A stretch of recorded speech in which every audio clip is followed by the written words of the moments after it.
How y'all feel about working with Jermaine Dupri? We love working with Jermaine Dupri. He's like our brother, you know what I'm saying? He's a business person, but he's very, you know what I'm saying, playful and, you know, fun to work with. So So Def Recordings, Atlanta, Georgia, active since 1993. In hip-hop music, record companies, labels, conglomerates, or crews can be just as big or important as the superstar artist signed to it. There's been hundreds of rap labels, as it's common for an urban artist to surround themselves with a strong crew that makes you look bigger and more important than you necessarily are. Even though there's been many, there's only been about a handful that stood the test of time and will forever mean something credible in hip-hop. So So Def is one of them.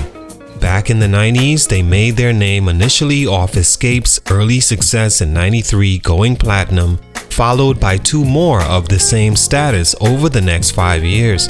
We all know 1994 was one of the best years ever in hip-hop history, and one artist that released that year was a young 20-year-old DaBrat with her debut Funkdafied album that of course went platinum. The very next year, Escape released again and went platinum, making that 3 straight platinum albums to begin their 30 years of existence. Gold DaBrat, Kris Kross and Jagged Edge albums in '96 and '97, then back on track to platinum or better success again with of course Escape and the debut album of Jermaine Dupri in 1998 that had the hit song Money Ain't a Thing featuring Jay-Z, nominated for a Grammy Award in 1999. Dupri was always known as a producer, writer, and artist manager, so seeing him get into his rapper bag was a sight to see and great boost for the label in the late 90s. 99 and early 2000 was when So So Def as a label were at their peak.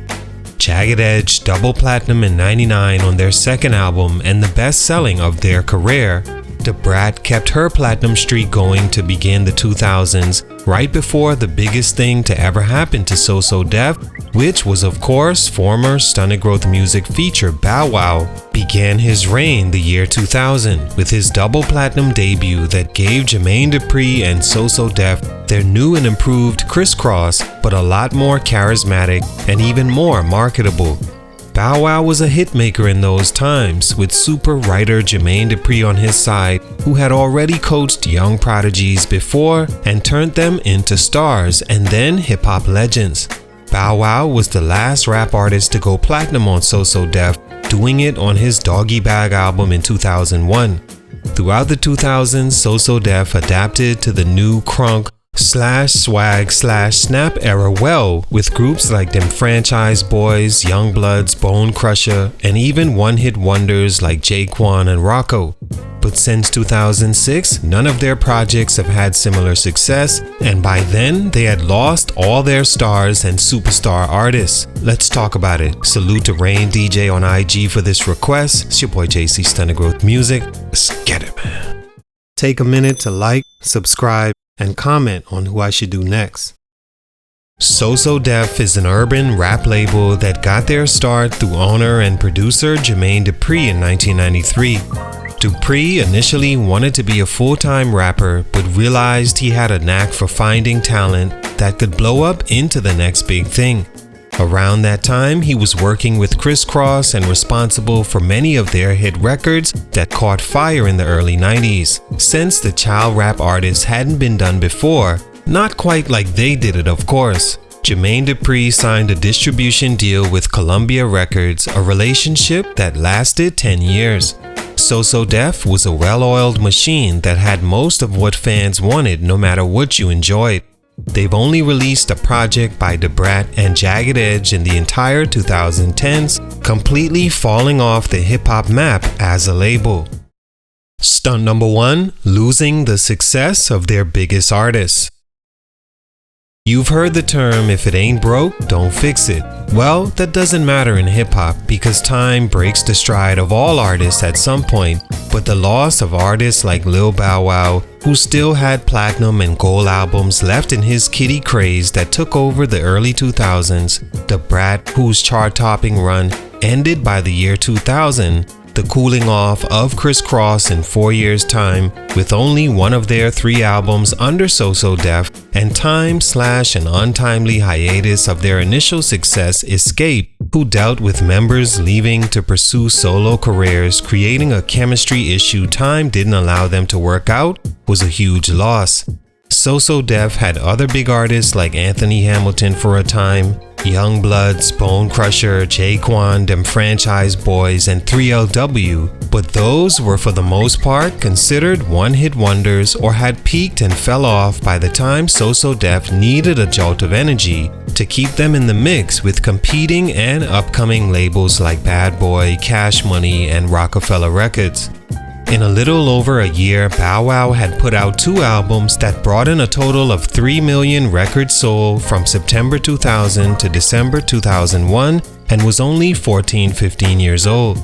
In late 2002, So So Def and their distribution label, whom Bow Wow and Jagged Edge were primarily signed to, ended their deal and So So Def moved to Arista Records. In the process, they were forced to leave both Bow Wow and Jagged with Columbia. Bow Wow in particular was on fire still, and an argument can be made that he as an artist was hurt as well, having to leave the guidance of Jermaine Dupri for that and personal disagreements. Together, Dupri, So So Def, and Bow Wow could have pushed each other a bit more comfortably throughout the 2000s before he reached the transition age from kiddie rapper to making adult music and struggling to find that respect in rap. With a roster like So So Def had, they should have grown into one of the biggest labels in the 2000s. Instead, they moved throughout the decade, jumping from one-hit wonder to catchy trend to survive the times. Stunt number 2, a consistent footing. Another huge stunt in So So Def's growth was because throughout the 2000s they were constantly on the move from one distribution company to the next, and it made them not just lose their top tier artists, but their artists that were right on the door and could have used some consistent knocks to finally be let in the house of rap consistently. In 2004, So So Def's parent company Sony merged with BMG, causing them to move from Arista to Zomba. The following year, Jermaine Dupri was on the move again, striking a deal that made him president of urban music at Virgin Records, losing Bone Crusher and Youngbloods in the process, 2 acts that were just on the cusp of building consistent or new consumers to their fan base. Jermaine Dupri then fell out with Virgin and lost his post as president, moving to Universal Island Def Jam. He was fired in 2009 by Island Def Jam, and you guessed it, more moving around for he and So So Def. All that moving around is never good for the artist because you begin working with all new people that may not be either fond of your music or understand your fan base enough to be effective in promoting said artists. That's if the artist even stays after such big moves, weakening the So So Def brand every time. Stunt number 3, not signing the future. And finally, what I believe is a huge growth stunt for hip-hop labels is when they don't or can't sign their next young artist that's going to carry them through the next era and not just the current times. Easier said than done, but not impossible. Some label heads like Jermaine Dupri, I guess, reach a point where they've either made enough money to not have to go out there with a sense of urgency to sign new artists, or their age causes them to lose touch with what the next hot wave is.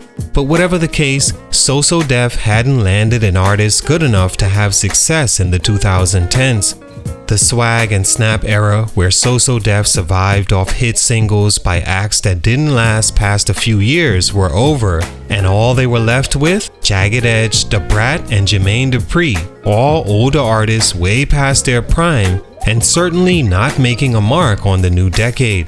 They released the 25th anniversary So So Def album in 2018 that didn't chart or make much noise, and from there, So So Def has fallen back into the shadows as the era and new trends change. All in all, So So Def is still a legendary hip-hop label that had a genius in Jermaine Dupri in his prime, but not enough consistency behind the scenes or artists that could carry them into the future. They had a long run though, even if it was on and off here and there from 93 to the late 2010s, and had great success. But if not for these reasons, So So Def would have grown into a top label in rap history. Salute, much respect, but for these reasons, their growth was stunted. It's your boy JC, Stunted Growth Music, and I'm out.